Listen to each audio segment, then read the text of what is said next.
नमस्कार दोस्तों, हमारे चैनल ज्ञानवर्धक कहानियाँ में आपका बहुत बहुत स्वागत है। आज हम आपको सुनाने जा रहे हैं झाड़ू के करामात की कहानी। तो चलिए शुरू करते हैं।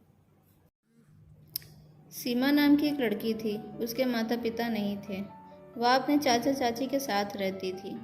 सीमा के चाचा चाची बहुत गरीब थे। उनका खुद का ही गुजारा बड़ी मुश्किल से चलता था। ऐसे में सीमा की जिम्मेदारी उठाने में उन्हें बहुत दिक्कत हो रही थी। इसी कारण से उसके चाचा चाची उससे अच्छा व्यवहार नहीं करते थे। उन्हें सीमा बोझ की तरह लगती थी।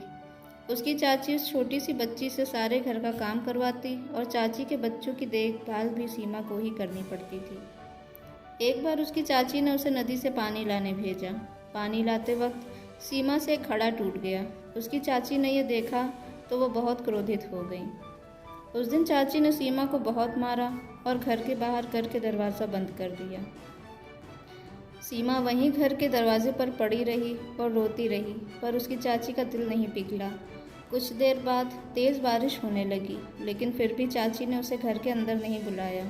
सीमा उस दिन बहुत दुखी हो गई। वह दरवाजे के बाहर से ही बोली, ठीक है चाची, तुम यही चाहती हो ना कि मैं यहाँ से चली जाऊँ, तो मैं जा रही हूँ और अब कभी लौट के वापस नहीं आऊँगी। चाची को यह सब सुनकर भी कोई फ़र्क नहीं पड़ा और सीमा रोती हुई वहाँ से चली गई। सीमा दुख से दौड़ती चली जा रही थी। उसे पता ही नहीं था कि वो कहाँ जा रही है, लेकिन वो अब निश्चय कर चुकी थी कि वो लौट के वापस चाचा चाची के पास कभी नहीं जाएगी। जब भागते भागते सीमा थक गई तो वो एक पेड़ के नीचे बैठ गई। तब उसने ध्यान दिया कि वो बहुत ही घने जंगल में पहुंच गई थी।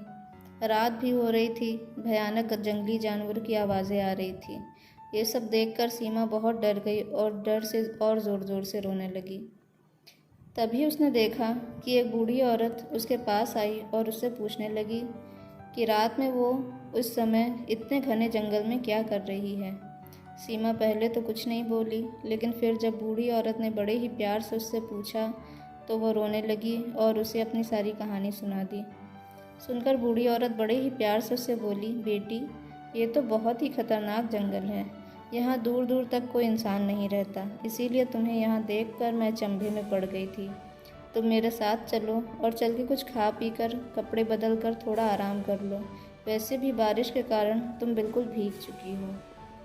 इतना कहकर वो बूढ़ी औरत सीमा को अपने महल में ले आई और उसे एक बहुत ही सुंदर फ्रॉक पहनने को दी। सीमा ने खुशी खुशी वो फ्रॉक पहन ली। फिर बूढ़ी औरत ने उसके सामने ढेर सारे पकवान सजा दिए। उन पकवानों में शाही पनीर, छोले, पुलाव, पूड़ियाँ, रसगुल्ले और भी कई सारे पकवान थे। सीमा ने तो आज तक इतने सारे पकवान एक साथ देखे भी नहीं थे, तो खाना तो बहुत दूर की बात थी। सीमा ने खुश होकर बूढ़ी औरत की तरफ देखा और उन्हें गले से लगा लिया। बूढ़ी औरत बोली, पेट भर खाना खाओ मेरी प्यारी बच्ची, ये सब तुम्हारे लिए ही है। सीमा ने ढेर सारा पकवान पेट भर कर खाया।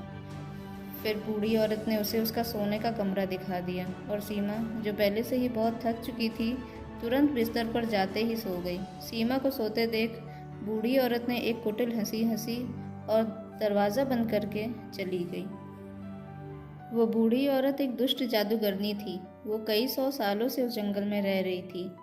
सीमा को देखकर बूढ़ी जादूगरनी उसका सूप बनाकर पीना चाहती थी, इसीलिए वो सीमा को मारने से पहले उसे खूब खिला पिला रही थी। सीमा ये सब से बेखबर मज़े से मीठी नींद सो रही थी। बूढ़ी औरत एक बड़े से देगचे में पानी गर्म करने लगी। वह सूप बनाने की तैयारी कर रही थी। आधी रात में जब उसे लगा कि सीमा अब गहरी नींद में है, तो वो उसे गोद में उठाकर अपने चूल्हे के पास रख देती है। तभी सीमा की आंख खुल जाती है और वो तुरंत ही सारा मामला समझ जाती है। वो बिना हिले डुले वहीं पड़ी थी और जैसे ही बूढ़ी जादूगरनी मसाले डालने के लिए देगचे के ऊपर झुकी, वैसे ही सीमा ने पूरी ताकत लगाकर उसे धक्का दे दिया। बूढ़ी जादूगरनी उस खौलते गर्म पानी में गिर पड़ी और सीमा की जगह उसका ही सूप बन गया। उसके मरने के बाद सीमा दुखी हो गई। वो सोचने लगी, ये दुनिया कितनी खराब है, सब यहाँ पर कितने मतलबी हैं। ज़रा देर के लिए उसे उस बूढ़ी औरत से अपनापन मिला था और अब वो फिर से अकेली हो गई थी। ये सब सोचकर वो रोने लगी। तभी उसे लगा कि किसी ने उसका नाम पुकारा। सीमा डर गई कि अब ये क्या फिर नई मुसीबत आ गई। फिर उसने देखा कि पास ही एक झाड़ू रखा हुआ था और वो आवाज़ झाड़ू से ही आ रही थी। वो झाड़ू के पास गई और बोली, तुम तो एक झाड़ू हो, फिर तुम बोल कैसे रहे हो? क्या तुम भी इस बूढ़ी औरत की तरह ही मुझे खाना चाहते हो? झाड़ू ने कहा, नहीं सीमा, मैं तो झाड़ू हूँ, भला मैं तुम्हें कैसे खा सकता हूँ? मैं तो खुद इस बूढ़ी जादूगरनी से परेशान था। ये मेरी मदद से बुरे काम करती थी और मेरे लाख मना करने के बावजूद ये मुझसे कई तरह के गलत काम करवाती थी। मैं तो खुद इससे छुटकारा पाना चाहता था। आज तुम्हारी वजह से मुझे इस बुरी जादूगरनी से मुक्ति मिली। आज से तुम मेरी नई मालिक हो। बताओ तुम्हें क्या चाहिए? मैं तुम्हारे लिए कुछ भी कर सकता हूँ। सीमा बोली, क्या तुम मुझे आसमान की सैर करा सकते हो? झाड़ू बोला, क्यों नहीं, बिल्कुल। आओ बैठो मेरे ऊपर, मैं तुम्हें आसमान की सैर कराता हूँ। सीमा झाड़ू पर सवार हो गई और देखते ही देखते झाड़ू आसमान में ऊंचा उड़ने लगा। रात का समय था, बारिश के बाद आसमान पूरा साफ हो चुका था। चांद और तारे आसमान में जोरों से चमक रहे थे। सीमा अपने हाथों से सफ़ेद बादलों को छू पा रही थी। उसे बड़ा मज़ा आ रहा था। धरती पर बड़े बड़े पेड़ छोटे नजर आ रहे थे। चांद की रोशनी में नदियाँ और झरने खूब चमचमा रहे थे। सीमा ये सब देखकर मंत्रमुग्ध रह गई।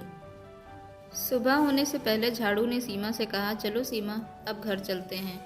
दिन के समय किसी ने हमें उड़ते देख लिया तो मुसीबत हो जाएगी। झाड़ू सीमा को लेकर वापस घर आ गया। घर आकर सीमा सोने चली गई।